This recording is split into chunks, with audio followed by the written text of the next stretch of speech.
Dear viewers, আমার পাশে গ্রাম বলবারসা গ্রামে এক আজব ঘটনা ঘটেছে। তো আপনারা ভিডিওটি দেখুন এবং বিস্তারিত বুঝতে পারবেন। তো ওই গ্রামের এক ব্যক্তির নাম হচ্ছে মুসলিম চৌধুরী ওরফে মুসা মিয়া সাহেব। উনি আজ থেকে 48 দিন আগে বয়সজনিত রোগে মৃত্যুবরণ করেন। তো মৃত্যু শেষে যথারীতি নিয়মে জানাজা শেষে ওনাকে দাফন করা হয়। আজকে 48 দিন পর ওই কবরস্থান থেকে ওনার লাশ উত্তোলন করে পাশেই 20-25 গজ দূরে নতুন একটি কবরে কবরস্থ করা হবে। তো কেন করা হবে, কেন এই ঘটনা, এই বিষয়ে আমি যা শুনেছি এবং এখানে প্রত্যক্ষদর্শীরা অনেকে বলেছেন, বিস্তারিত আপনাদের সামনে তুলে ধরেছি। আজ থেকে 2-3 দিন আগে ওনার ছেলে স্বপ্নে নাকি দেখেছেন যে ওনার বাবা কবরস্থানে পানিতে ভেসে রয়েছেন এবং বলতেছেন যে এখান থেকে আমাকে তোমরা সরাও। তো এই স্বপ্ন দেখার পরে উনি ওনার বাবার পীর সাহেব, যিনি রেজবি তরিকার, ওই পীর সাহেবের কাছে এই স্বপ্নের ব্যাখ্যা করেন। ব্যাখ্যা শেষে ওই পীর সাহেব বলেন যে ঠিক আছে, তোমার বাবাকে নতুন একটি কবরে কবরস্থ করো, তাতে সব সমস্যা সমাধান হয়ে যাবে। আজকে তারই সেই আয়োজন চলছে এবং এই আয়োজন দেখার জন্য এলাকাবাসীর মানুষ ছুটে আসছে। এসে আপনারা ভিডিওতে যা দেখছেন এগুলো সবই দেখতেছে। আমি কেটে কেটে সংক্ষিপ্ত করে আপনাদেরকে দেখাচ্ছি। অনেক মানুষ এবং রেজবি তরিকার মানুষজন এই কাজ শুরু থেকে শেষ করতেছে। পাশে ডোল ডটকি, মরমি গান কিংবা তাদের তরিকার গান তারা গাচ্ছে এবং তারা সবাই মিলেমিশে এই কাজটি শুরু থেকে শেষ পর্যন্ত সম্পাদন করবে। আশেপাশে আত্মীয় স্বজন যারা আছে, অনেক মানুষ আসছে এই দৃশ্যটি দেখার জন্য। বিভিন্নজন বিভিন্ন কথা বলা বলি করলেও যারা রেজবি তরিকার লোকজন আছে তারা বিষয়টি খুবই সেন্সিটিভভাবে দেখছেন এবং এই বিষয়ে তারা বিস্তারিত কথা বলছেন। ওই যে উনি একজন পীর সাহেব, উনি বিস্তারিত অনেক কিছু বলছেন। তো ওনার কথার মধ্যে উনি বলতেছেন যে উনি 20-30 বার ওনার বাড়িতে আসছেন। পীর সাহেব মুসা মিয়া সাহেবের বাড়িতে আসছেন, বসছেন, খাওয়া দাওয়া করছেন। তো মুসা মিয়া সাহেব সম্বন্ধে ওনার একটা ভালো ধারণা আছে। উনি ওনার কিছু প্রশংসা করলেন এবং এই স্বপ্নের ব্যাখ্যার করণীয় কিংবা এখানে যা ঘটছে সেই সম্বন্ধে সবাইকে অবগত করতেছেন। আর ওনাকে যে অবস্থায়, উনি খাটো লোক ছিল, ব্যাটে লোক ছিল, হালকা কালো বর্ণের লোক ছিল।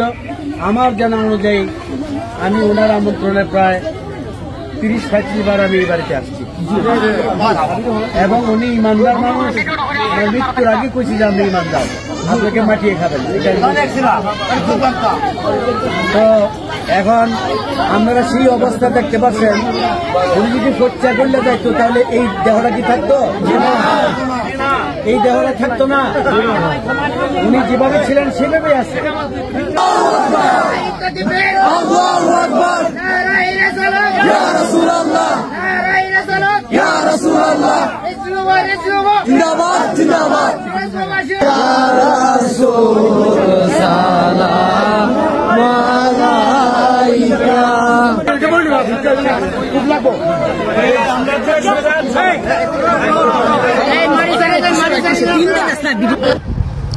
তারপর ওনাকে নতুন কবরে কিভাবে কবরস্থ করা হবে সেই নিয়ম ও পীর সাহেব ওনাদের সকলকে বলে দিলেন যে ওনাকে এইভাবে কবরস্থ করতে হবে। বাকি কথাও শুনুন। ওনার গ্রাম নিজামপুর ইউনিয়ন, কত নম্বর ইউনিয়নের মুসলিম উদ্দিন চৌধুরী রেজবি সাহেব আজ থেকে প্রায় 48 দিন আগে, তথা কত তারিখ 1/5/2025 তারিখে উনি ইন্তেকাল করেছেন। আমার জানাজা পড়ানোর কথা ছিল, আমি আসতে পারি নাই। তারপরে আমি আসছিলাম ওনার যে আনুষ্ঠানিকতা, এই উপলক্ষে আমি আসছিলাম। তো আজকে নিয়ে 48 দিন ওনার ছেলেদেরকে জনাব মুসলিম রেজভী সাহেব স্বপ্ন দেখাইছেন যে আমি পানিতে কষ্ট করতেছি, তোমরা আমাকে উপরে রাখো, উপরে উঠায় রাখো। ওনারা আমাকে জানাইলে আমি ওনাদেরকে বলছি ঠিক আছে, তোমরা ওনাকে উঠাও। উনি ওনার দেহ তাজা অবস্থায় আছে, উনি ইমানদার, কোনো সন্দেহ নাই, ওনার ব্যবস্থাপনা করো। তো আজকে তারিখ হইল 16/6/2025 সোমবার। আমরা এখন বাঁচতে চলছে প্রায় 12টার মতো বাঁচতেছে, 11:30 ওনারা কার্যক্রম শুরু করছে। ওনাকে তোলার পরে আমরা দেখতে পাইলাম যে ওনার কাপড় সামান্যতম মাটি স্পর্শ করে নাই। তো ভিউয়ার্স, আপনারা ওনার কথা শুনতে পারছেন। এখন এই সম্বন্ধে আপনাদের যদি কোনো মন্তব্য থাকে তো মন্তব্য করতে পারবেন এবং মন্তব্য করবেন। আমিও আসলে জানতে চাই, বুঝতে চাই বিষয়টি কে কীভাবে নিচ্ছেন। আমারও নিজস্ব একটি মতামত আছে, আমি 24 ঘন্টা পরে আমার নিজের মতামতটাও প্রকাশ করব। তো সেই পর্যন্ত সকলেই ভালো থাকেন, সুস্থ থাকেন। ধন্যবাদ।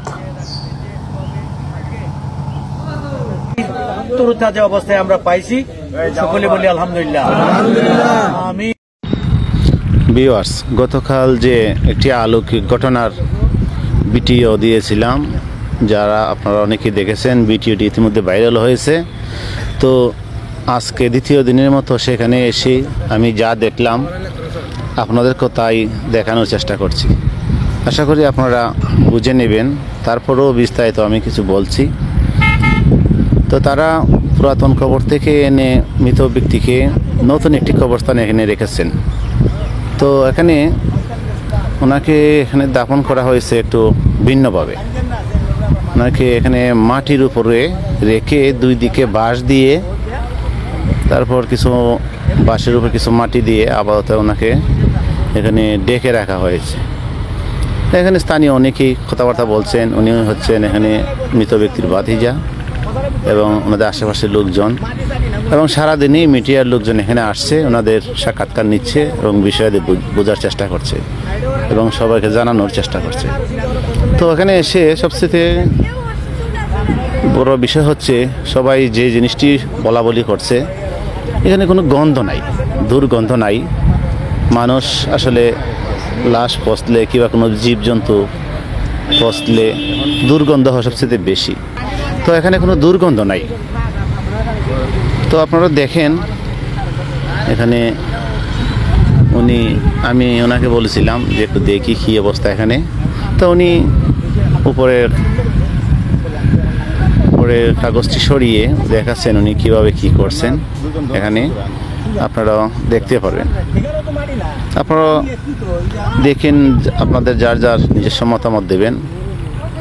আমি আসলে আপনাদের মতামতকে প্রাধান্য দিই। তো আপনারা দেখেন। না গন্ধ তুই দিনও করছে না, হালকা তো গন্ধ করছে না। আমরা অনলাইন কাম করতে ইনামটা বলছে বলছেন যে ইয়ালটা লাগব, এই বলছেন ইয়ালা ধরতো না, একটা ওখানে তো একটা মাছটা কামড় দিছে না, 60 ঘন্টা সময় দিয়েছে, 60 ঘন্টা সময় দিয়ে বুঝছে আমার চোখের তলা পড়ছে না। আল্লাহ আসলে উনি একজন শিক্ষিত মানুষ ছিলেন, আমল আখলাক অত্যন্ত ভালো ছিল।